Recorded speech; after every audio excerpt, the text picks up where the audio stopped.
J'investis dans les cryptos pour être riche dans le futur. Paire de couilles dans le futal, ainsi soit-il. Mon bitcoin et mon couteau. Bienvenue dans l'émission Twitch, comme d'habitude, première partie sur Multiversix. On va revenir sur le Proof of Talk, la conférence qui a eu lieu à Paris 10 et 11 juin. On va parler de différents sujets, des bridges, de l'interopérabilité et des sovereign chains. Tout ça est assez lié. On va aussi parler de la tech et du marketing. On pourrait presque les opposer. Qu'est-ce qui est le plus important ? Évidemment les deux. Et on va voir quelle est la stratégie mise en place par Multiversix pour atteindre l'adoption de sa technologie. Donc il va y avoir de l'analyse sur ce sujet-là. Et on regardera aussi des signaux positifs, malgré la baisse du prix de l'EGLD.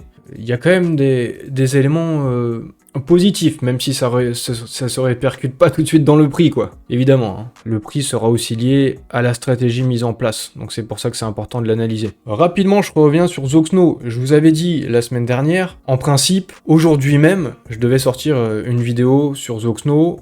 Je pensais qu'on aurait toute la docu, je pensais que ce serait sorti le 10 juin, tout ça. Bon, finalement, ça sort le 14 juin, le vendredi 14 juin. Donc ce sera la semaine prochaine la vidéo complète sur Zoxno, mais en tout cas, déjà, ce qu'on sait, c'est que le stacking et l'ouverture des KYC, ce sera du 18 juin au 1er juillet. Donc il y aura des snapshots pour vos EGLD en stacking ou vos bacs de XMEX pour avoir des tickets de loterie, etc. Je referai le topo la semaine prochaine. Et également, on pourra acheter les tickets du 4 au 7 juillet. Voilà, retenez ces dates, mais je vais répéter tout ça de toute façon dans la vidéo que je ferai la semaine prochaine. Et maintenant, on va attaquer un petit peu ce qui s'est passé. J'y étais pas, hein, donc je pourrais pas vous dire tout ce qui s'est passé, mais peut-être les points importants à retenir. Les sovereign chains, l'accent est mis sur le fait que ça permettrait, car ça aurait le potentiel, de créer un écosystème Web3 unifié, accessible à tous. Il nous a aussi été dit qu'avec les sovereign chains, avec l'interopérabilité, ce qui est ciblé, c'est les devs, les utilisateurs, les entreprises et les institutions publiques. Et avec les sovereign chains, n'importe qui pourra créer de nouvelles blockchains en quelques secondes, et en étant compatible avec l'ensemble de l'écosystème, que ce soit Ethereum, Solana, Bitcoin et d'autres encore. Donc voilà ce qui ressort et ce qui a été dit et communiqué à Proof of Talk. Et également, il y a eu un side event et ça a permis de faire des petites rencontres. Alors là, on retrouve Julien Bouteloup, mais on retrouve également le mec d'Aptos, cofondateur d'Aptos, la blockchain, et on retrouve aussi l'Internet Computer Protocol, l'ICP. Donc en fait, on retrouve d'autres teams, en tout cas des fondateurs d'autres blockchains, d'autres écosystèmes. Donc on est bien sur cette idée de l'ensemble de l'écosystème, accessible à tous, bâtir des ponts, l'interopérabilité, etc. Des choses qui nous ont été dites déjà il y a bien longtemps par Benjamin, notamment dans un town hall. Et ces événements, c'est aussi très important, justement, pour créer toutes ces connexions, même si ça joue pas immédiatement sur le prix. Également sur l'interopérabilité, sur ces ponts, sur ces bridges, on a appris par l'intermédiaire de Devi Crypto qu'il y a un mail qui a été envoyé par Lucien Minkou à certaines personnes, donc il fait partie de la boucle, et il l'a communiqué sur X. On apprend que Multiversix devrait prochainement être interopérable avec tout l'écosystème crypto grâce à 8 nouveaux bridges, dont Torchain, Maya Protocol, Axelar, ça on savait déjà, Layer 0, Wormhole, et ces bridges seront combinés à des sovereign chains, notamment. Plus précisément sur Axelar, ça se rapproche, c'est quand même très bientôt. Ce qu'il est dit, c'est qu'on va être connecté sur Multiversix à plus de 60 blockchains, et ça devrait être dès le mois de juillet. En tout cas, c'est ce qui est spécifié dans le mail. Plus de 60 blockchains, on sait qu'il doit y avoir ce bridge qui doit être mis en place depuis le X-Day, ça avait été annoncé. Ils avaient parlé de plus de 50 blockchains à ce moment-là. En fait, c'est plus de 60, et il y aura une tentative qui sera faite la deuxième semaine de juillet. Du côté de Multiversix, l'implémentation c'est déjà fait, c'est déjà prêt, mais en fait il faut qu'il y ait des reviews et des tests du côté de Axelar. Donc il peut toujours y avoir un peu de retard, mais en principe ça devrait être juillet, ça devrait être cet été, quoi. Et là, ce sera quand même un gros changement, parce que jusqu'ici Multiversix est encore assez isolé du reste de l'écosystème. Puisqu'il y a les sovereign chains, il y a cette technologie qui est a priori plutôt bonne, qui peut augmenter le débit jusqu'à 100 fois des layers 2, et faut faire connaître tout ça, en fait, notamment via des articles, donc ça implique de la communication, forcément c'est des articles qui sont payants, qui sont payés par Multiversix, mais ça permet de communiquer la tech, ce qu'ils sont en train de faire, et de faire connaître ça à l'écosystème. Ils le font connaître à des devs, à d'autres teams de l'écosystème via des side events par exemple, lors des conférences elles-mêmes, et puis derrière au grand public et à ceux qui sont pas présents lors des conférences, via des articles comme celui-là dans Cointelegraph. Toujours au niveau de la tech et des choses qui sont développées par Multiversix, on apprend qu'on pourrait pourrait atteindre une finalisation des blocs sur Multiverse X qui pourrait se faire en 0,6 secondes. Alors c'est absolument énorme, ce serait une sacrée performance. Ça a été dit par Adrian Dobrita, qui fait partie de l'équipe qui développe Multiverse X, la Core Team. Il a travaillé sur une proposition qui vise à réduire considérablement le temps de finalisation des transactions, 600 millisecondes, donc 0,6 secondes. Donc là on est bien dans la tech. Et voilà, à titre d'exemple, Bitcoin, pour finaliser un bloc, il faut 10 minutes. Actuellement, sur Multiverse X, il faut 6 secondes pour finaliser un bloc. Il va y avoir différentes mises à jour qui vont être faites au cours de l'année et même jusqu'à début de l'année 2025. Avec une prochaine mise à jour, on va passer à 3 secondes. Le but visé jusqu'ici, c'était 1 seconde, mais en fait, ça pourrait atteindre les 0,6 secondes. C'est vraiment absolument énorme. Au niveau de la tech, s'ils y parviennent, si ça a bien ce potentiel, ça en fait une excellente tech. Et donc, on en vient à la question, quel est le plus important pour l'adoption d'une blockchain? Est-ce que c'est la tech, justement, ou est-ce que c'est le marketing? Alors ça peut être un vaste sujet, hein. Il peut y avoir beaucoup de points de vue là-dessus, on peut donner toujours beaucoup d'exemples, prendre telle blockchain en exemple, un tel fait ci, un tel fait ça, un tel réussit pas. Mais en tout cas, ce que je peux en dire au niveau du marketing et de ce que fait Multiverse X, voilà, je vais vous proposer un petit peu aussi mon analyse. D'abord, je vous rappelle, le marketing, qu'est-ce que c'est d'une manière globale?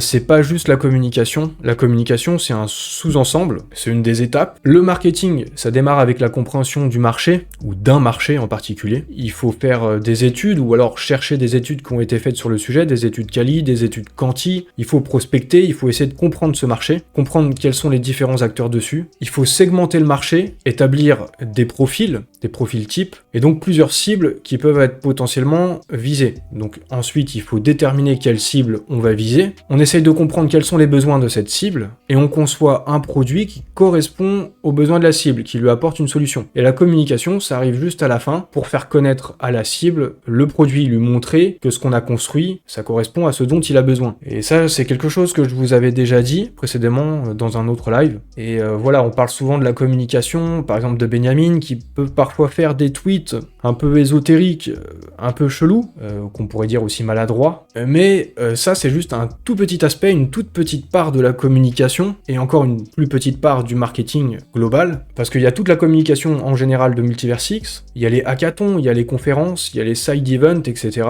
Et puis même parmi les tweets de Benjamin, les tweets un peu chelous, ça représente juste une petite partie. Et dans l'ensemble de la communication de Benjamin, si on veut être objectif, sa communication, elle est plutôt bonne. Sauf que on retient souvent plus facilement le négatif, et ça c'est un principe psychologique lié à la survie. On retient ce qui nous met potentiellement en danger, parce qu'il faut pas l'oublier. Donc on retient plus facilement, c'est un biais, on retient plus facilement tout ce qui est négatif. Et c'est pas du tout équilibré. Il peut y avoir plus de positif, et il suffit qu'il y ait du négatif, et on retient que ça. Donc sur la communication, sur le marketing, vaste débat, est-ce qu'ils sont bons ou est-ce qu'ils sont mauvais dans le marketing? Il y aura toujours plusieurs points de vue, mais je pense que ce qu'il faut prendre en compte, c'est aussi les moyens financiers, parce qu'il faut des budgets marketing, des budgets de communication. Il faut de la thune, il faut des thunes pour faire des thunes, c'est pas nouveau. Et Multiverse X, ils ont pas eu beaucoup d'argent des VC, surtout comparé à d'autres blockchains. Notamment, forcément, on va parler de Solana. Ils ont eu beaucoup plus d'argent du côté de Solana, ils ont eu des centaines de millions. Du côté de Multiverse X, c'est 4-5 millions.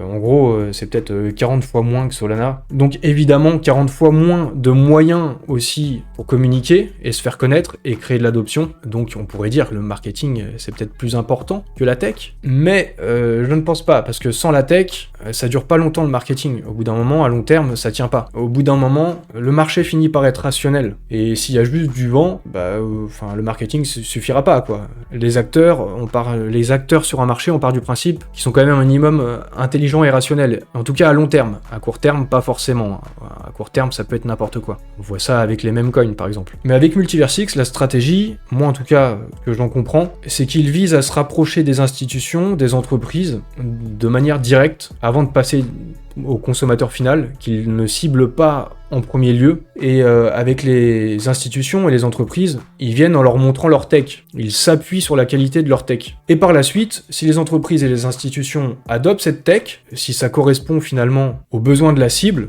si tout ce travail en amont du marketing au global si ça a bien été fait. Et lorsqu'on se met à communiquer donc à la cible, les institutions, les entreprises, si le produit est bon, les entreprises et les institutions adopteront la tech. Et au bout du compte, ça arrivera au consommateur final, c'est-à-dire nous. Parce que si les institutions et les grandes entreprises les utilisent, eux, ils ont des clients. Donc pour toucher ces clients, le consommateur final, la stratégie de Multiversix, en tout cas moi j'ai l'impression, pour atteindre les objectifs de visibilité et d'adoption, c'est d'abord de passer par les institutions et les entreprises. Je pense que c'est aussi pour ça que dans ce tweet, par exemple, là, de Benjamin, c'est bien ce qui est dit. C'est les entreprises et les institutions publiques qui sont visées. Après, évidemment, comme j'ai dit, ça dépend aussi de l'argent des VC pour atteindre nos cibles, pour faire du marketing, pour payer des articles dans Cointelegraph, pour créer des side events, pour rencontrer des teams d'autres écosystèmes, pour participer à des conférences, pour avoir des stands aussi sur des conférences. Donc ça demande de l'argent, mais si on regarde par rapport au peu d'argent qu'a Multiversix, finalement, les résultats sont plutôt bons. Par rapport à leur budget, le marketing de Multiversix, je trouve qu'il est efficace, en ayant beaucoup moins d'argent que d'autres blockchains. Et finalement, ils arrivent quand même à des résultats aussi bons par rapport à ces cibles, des partenariats avec des grandes entreprises et des institutions. Voilà, c'est la cible de Multiversix, comme je vous ai dit, d'après mon analyse. Avec peu de moyens, ils arrivent quand même à les atteindre, et je pense que c'est en raison de la qualité de la tech. Alors, vous, en tout cas, votre ressenti, quand je vous demande quel est le plus important entre la tech et le marketing, bon, évidemment, c'est les deux. Vous semblez pencher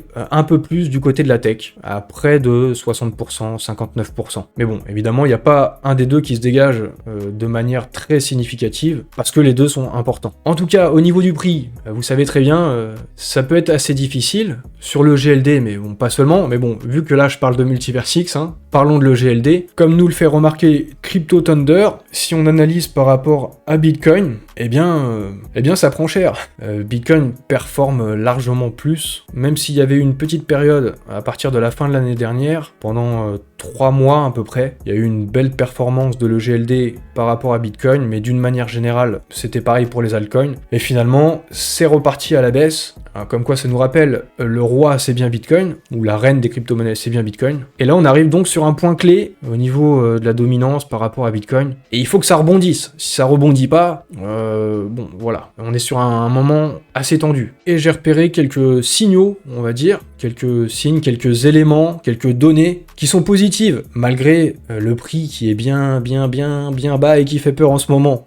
Notamment la Vinny Barbosa, reporter, donc lui, il s'est renseigné un peu sur Multiversix, sur le GLD, ces derniers temps en tout cas, il a fait ses recherches, et il s'aperçoit qu'il est impressionnant de voir à quel point l'activité de développement du projet de Multiversix, le projet s'est développé, malgré l'évolution du prix qui est pas terrible, comme je vous disais. Et donc il y a une sorte de décalage entre la tech, ce qui est développé au niveau du fondamental, et le prix à l'heure actuelle. Il a remarqué que l'activité de développement sur 7 jours a bondi de 46% depuis le début de l'année. Donc ça, ce serait plutôt un élément positif, même si ça se traduit pas immédiatement dans le prix. Il y a également eu Jenin Sous, qui vient de l'écosystème Solana. Il build sur Solana, il dev dessus. Et il est venu regarder ce qui se passait du côté de Multiversix. Tiens, comment ça se passe, on va voir ce que ça vaut. Et il a noté, selon différents critères, Multiversix, notamment l'expérience utilisateur, la diversité des apps, des dApps, la performance du réseau, l'onboarding, la communauté. Et on voit que d'une manière générale, il y a plutôt des bonnes notes. D'ailleurs, c'est ce qu'il dit dans sa conclusion. On dirait que Multiversix a presque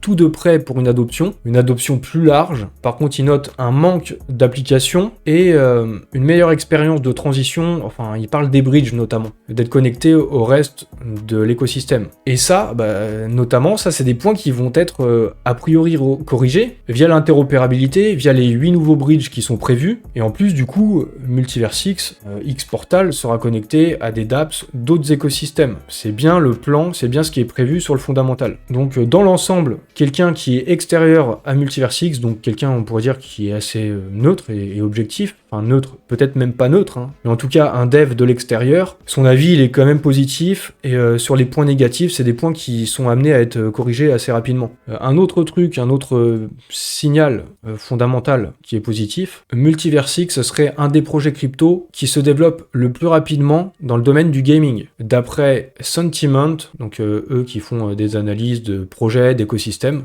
et ils disent même que Multiversix vient de dépasser Decentraland en tant que projet qui consacre le plus d'efforts en matière d'innovation et d'amélioration. Je vous avoue, j'ai même été surpris à ce point, mais c'est bien ce qui est dit dans leur tweet, et d'après leur analyse, d'après leur évaluation, Multiversix au top, même si ça peut changer en fonction des jours, en fonction des semaines, mais en tout cas Multiversix assez haut dans le classement sur le sujet du gaming. Peut-être que c'est parce qu'il y a des choses aussi qui sont construites sur les charts souverains, peut-être. Je pense notamment à Cyberpunk City. Et pour terminer, voilà, c'est une petite nouvelle. C'est pas un truc qui va changer et avoir de l'impact sur le prix du jour au lendemain, mais il y a un partenariat entre Multiversix et une université aux États-Unis, la Cornell University, qui serait très bien classée au niveau mondial. Et le but, c'est de créer un cours avec 100 étudiants pour les initier, pour leur apprendre des choses sur le Web3 et puis évidemment sur Multiversix.